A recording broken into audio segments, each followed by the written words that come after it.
Shikues të ABC News, ju përshëndes, unë jam Fabiola Hoxha, jemi së bashku në Breaking News, ku do të njëjmë me zhvillimet më kryesore të deri tanishme. Nisim këtë transmetim me një lidhje të drejtë për drejtë me kolegun Ermal Via, pasi Prokuroria e Tiranës ka përfunduar hetimet dhe ka dërguar në gjykatë dosjen në lidhje me hetimet për publikimin e të dhënave të sistemit Teams. Do të jemi me kolegun për mësuar të tjera detaje, por edhe për të rikthyer personazheve të përfshirë në këtë skandal.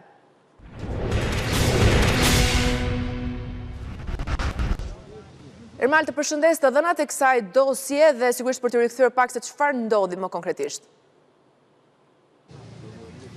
Fabiola, bëhet fjalë për Ervin Muçën, ish drejtorin e teknologjisë të informacionit apo IT-s në Policinë e Shtetit, për të cilin Prokuroria e Tiranës ka mbyllur hetimet dhe ka dërguar dosjen në gjykim për akuzën e ndërhyrjes të dhënave kompjuterike. Bëhet fjalë në fakt në lidhje me ndërhyrjen në sistemin Teams, në zyrat qendrore të sistemit Teams, për të cilin Prokuroria e Tiranës ka dyshime se Ervin Muça në cilësinë e drejtorit të IT-s ka ndërhyrë në sistemin Teams, por jashtë orarit zyrtar. Bëhet me dje në fakt nga hetimet e prokurorisë në gusht të vitit 2023, teksa Muça ka ndërhyrë në dhomën ku mbaheshin serverat jashtë orarit zyrtar në gushtin e vitit 2023. Fillimisht Prokuroria e Tiranës ka kërkuar që ndaj Muçës hetimet të vijojnë në masën e arrestit shtëpiak dhe në atë kohë Muça u ndalua dhe u caktua masë e arrestit shtëpiak, edhe pse ai ka deklaruar gjatë gjithë fazës hetimore se nuk ka kryer asnjë shkelje, por në atë kohë ka patur, le të themi,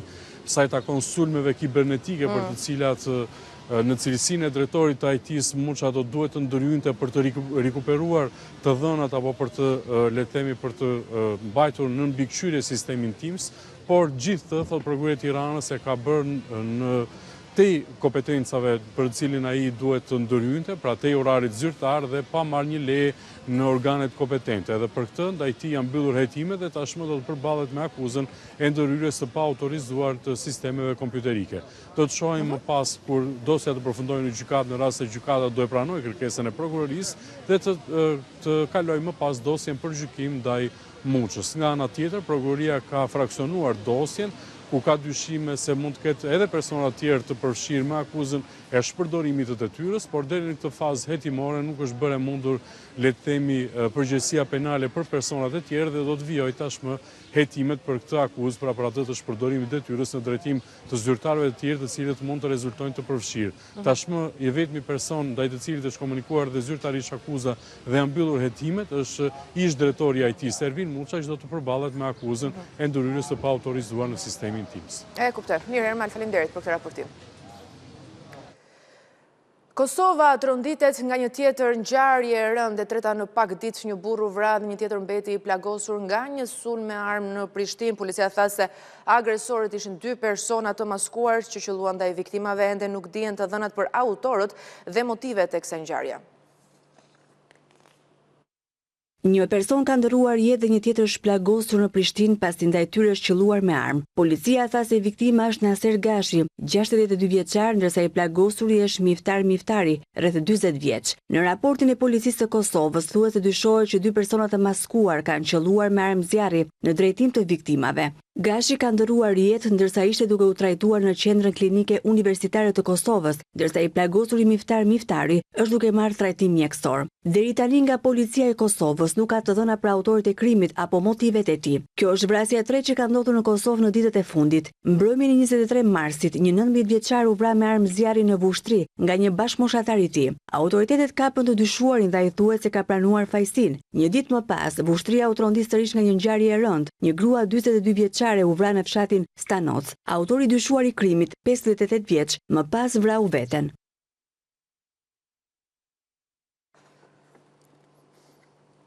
Zbardhen momentet e sulmit dhe dhunës të 2 të rinjve ndaj një 43 vjeçari me aftësi të kufizuara.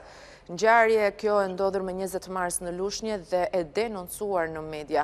Në pamjet e siguruara nga ABC News shihet çasti kur 2 agresorët sulmojnë pa asnjë shkak Fabiol Hysin, i cili mbeti i plagosur. 43 vjeçari ka dëmtime në kokë nga goditjet dhe ndodhet në spitalin e traumës. Ato janë shkëputur nga filmimet e kamerave të sigurisë në zonë, që tashmë janë edhe provë materiale e prokurorisë.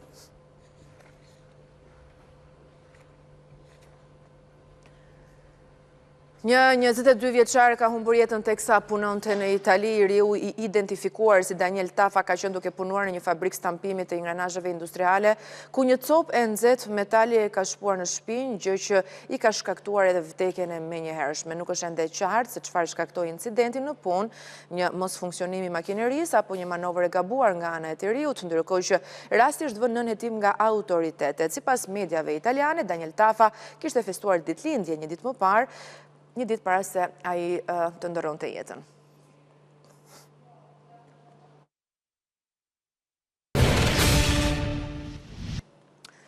Jemi rikthyer në studio, vjoj me lajmet. Shqipëria pritet të marrë fondet e para nga plani I rritjes së Bashkimit Evropian. Brukseli ka miratuar 64.5 milion euro që vendi ynë do të përfitojë këtë vit, ndërsa në total deri në 2027 për Shqipërinë Bashkimi Evropian do të jap mbi 920 milion euro. Pjesa më e madhe këtyre fondeve do të shkojnë për reformën në drejtësi. Shqipëria do të përfitojë 64.5 milion euro nga plani I rritjes për Ballkanin Perëndimor gjatë këtij viti. Kjo është pagesa e parë e miratuar nga Bashkimi Evropian, e cila mbështet reformat në rrugën drejt integrimit. Nga fondet e aprovuara, 30 milion euro do të shkojnë si mbështetje për buxhetin e shtetit për reformat e agjendës kombëtare drejt integrimit dhe 34 milion euro do të përdoren për investime në infrastrukturë. Shqipëria pritet që të përfitojë në total 922 milion euro nga plani I rritjes ekonomike. Në 2026, vendi ynë pritet të marrë shumën më të lartë në kredi dhe grante, konkretisht 314 milion euro, ndërsa në 2027 251 milion euro. Pjesa më e madhe e fondeve do të shkojnë për reformën në drejtësi, në vlerën e 267.6 milion eurove, ndjekur nga investimet për të përmirësuar klimën e të bërit biznes, energjia e tranzicioni gjelbër si dhe zhvillimi I teknologjisë. Vendet e Ballkanit Perëndimor do të përfitojnë në total 6 miliardë euro nga kjo paket. Nga shuma totale, 2 miliardë euro do të shpërndahen si grante dhe pjesa e mbetur 4 miliardë euro në formë kredie me interese të favorshme. Pagesat e ardhshme pritet që të realizohen pas përfundimit të reformës për të cilën është rënë dakord ndërmjet Komisionit dhe Qeverisë Shqiptare në agjendën e reformave. Shqipëria dhe Maqedonia e Veriut janë dy vendet e para që do të përfitojnë nga fondet e këtij plani për realizimin e reformave të nevojshme për antarësimin në Bashkimin Evropian. Duke vijuar të bëj fushat me integrimin, Edi Rama tha sërish se vetëm me Partinë Socialiste vendi vazhdon rrugën e antarësimit në Bashkimin Evropian. Kryeministri thotë se me Berishën non grata të gjitha dyert e komunikimit do të jenë të mbyllura. Rama ironizoi të përzgjedhurit e doktorit për të çuar në parlament, duke thënë se ka bërë listë kandidatësh për të ndënjur në opozit. Kryeministri bëri dallimin e votës për të apo Sali Berishën në objektivin e antarësimit të Shqipërisë në Bashkimin Evropian. Në një sallë me të rinj, nga prezantoi 9 kandidatët në lesh, Rama tha se me të antarësimi ndodh shumë shpejt, ndërsa me doktorin non grata, shumë dyer janë të mbyllura. Këneta edhe këneta, kështu thot, do çojmë Shqipërinë bëhet, do futemi bëhet etj. Tani pa hyrë në problematikat e bufit, se bufi ka problematikat e veta që janë ndryshe nga të tjerë, s'po hym aty. Ke problematikat e bufit që e ka damkën në lulet ballit edhe që nuk e di se si mund ta imagjinoj dikush që do të ketë të hapura dyert e komunikimit siç I kam unë së bashku me shumicën tonë qeverisë, po nuk po hym aty. Ai u bëri të qartë demokratëve se Berisha nuk vjen dot më në pushtet, pasi lista e tij është për opozit. Ata nuk vinë dot kur pushtet. Kjo është absolute dhe këtë më mirë nga të gjithë, edhe më mirë se unë e di bufi. Të jeni të sigurt. Shifni listën që ka bë. Ajo është istikam për opozit. S'dori Partia Socialiste ishin vjet pushtet, po kështu siç po shkon puna, Partia Socialiste mund ta mundi vetëm kur të bëhet në një parti me inteligjencë artificiale. Madje Rama vlerësoi Bashën para Berishës. Në mënyrë për t'i thënë edhe demokratëve, shifeni, ky edhe Luli është më I miri I tyre. Pavarësisht me të gjitha ato që ka, ata si Luli nuk kanë pas dhe s'kan për të pas se rezultatin që morë me Lulin ata nuk e arrin më. Jo, mos qesh, besohe, nuk e arrin më. Në 2021 ata kanë arrit maksimumin e mundshëm të tyre. Një ironi e kishte edhe me të rinjtë të politikës, duke veçuar djalin e Fari Balliut. Thonë që ka ndalë ca parti të reja. Po që të reja, 17 kishin për dekriminalizim. Po, mush me njerëz problematik, merë babën, merë nonën, merë qunë e tezës, merë qunë e alë, marojnë dhe kushurit, pastaj hajde këtë shkojmë të kapim në i tjetër. Ata janë akoma, e pata të gjitha, në 11 maj tha, tavolina ju i do jetë këshu, në 12 maj tha do jetë plot. Ata janë akoma shofin ëndra me, si shtoshtë e i ke lullkujit me mure, ëndra me gjellë pasanikësh, mua bet kot. Ndërsa Rama premton drejtësi dhe pasaporte europiane për shqiptarët, Berisha premton ilaçe europiane. Duke prezantuar programin elektoral, Kreu Demokrat ju rikthye profesionit të parë bluzës së bardhë. Doktori premtoi shtim të mjekove dhe të spitaleve nëse ai do të vinë në pushtet. Sali Berisha, i fokusuar tek programi elektoral, po përpiqet të kopjojë kundërshtarin e tij, Edi Ramën. Në vend të pasaportave europiane, doktori u premton shqiptarëve ilaçe europiane. Partia Demokratike do të garantoj në mënyrë të padiskutueshme ilaçe të cilësisë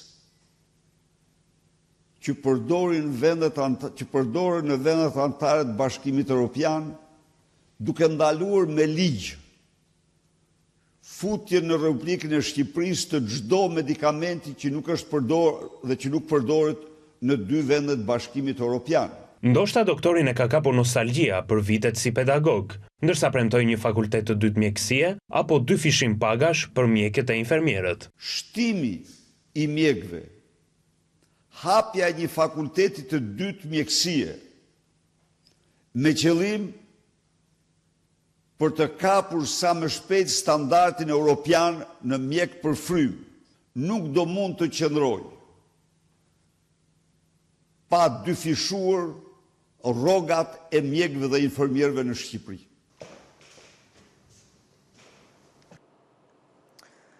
Aleanca me dyshen, Beleri Dule, po i sjell Berishës frytet e para nga Greqia. Doktori shfaqur entuziast në festën e pavarësisë së shtetit fqinj. Në një tryezë me Dulen dhe Belerin, Berisha falenderon përfaqësuesit grek për ftesën dhe u kujdesi të publikonte pamje dhe me ambasadoren greke.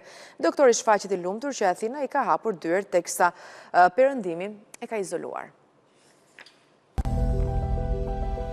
Izolimi ndërkombëtar bën Berishën të festojë ditën e pavarësisë së Greqisë. Doktori mori pjesë në një koktejl zyrtar pa kamera me ftesë të ambasadës greke në Tiranë, por ishte kujdesur të merrte me vete fotografinë e stafit të tij të rrjeteve sociale. Aleanca me dyshen Beleri Dule apo shkelja e syrit për marrëveshjen e detit po i sjell Berishës një shpërblim të vogël nga Greqia. Stafi i Berishës u kujdes të shfaqte takimin e tij me ambasadoren greke Kostandina Kamici, si dhe pranin në një tryezë me Evangel Dulen dhe Fredi Belerin. Nga qeveria, ambasada greke ftoi ministrin e jashtëm Igli Hasanin, por ky event u mbajt në ambientet e kishës ortodokse shqiptare. Një takim doktori e pati edhe me kreun e ri të ortodoksëve, Joan Pelushi, i cili po ashtu mori pjesë me ftesë të Greqisë. Ishte një kënaqësi të merrja pjesë në festën kombëtare të Republikës së Greqisë, të dhënë nga ambasadorja e këtij vendi Kostandina Kamici në qendrën kulturore ortodokse në Tiranë. Në një atmosferë të ngrohtë e miqësore takuam miqe të ftuar, politikan, deputet, udhëheqësit më të lartë të kishës ortodokse, përfaqësues të njohur të minoritetit grek. Në pritje takova edhe mikpritsen ambasadoren Kamici, të cilën e falenderova për ftesën dhe urova për festën kombëtare. Pak muaj më parë kisha ortodokse shqiptare në ceremoninë mortore të Anastasia Nullatos pali Berishën dhe i rezervoi një vend në rreshtin e parë, në krahun e djathtë të kryeministrit grek Kyriakos Mitsotakis, ndonse ky i fundit e ka shmangur disa era të si në Tiranë, ashtu edhe në Athinë. Ishte gjithçka e përgatitur për Breaking News. Unë ju kujtoj të klikoni në webin tonë abcnews.al për gjetur atje të tjera zhvillime, gjithashtu në radio na ndiqni në frekuencat 105 FM. Në orën 11 do të jetë kolegja Kassandra Pali. Qëndroni me ABC.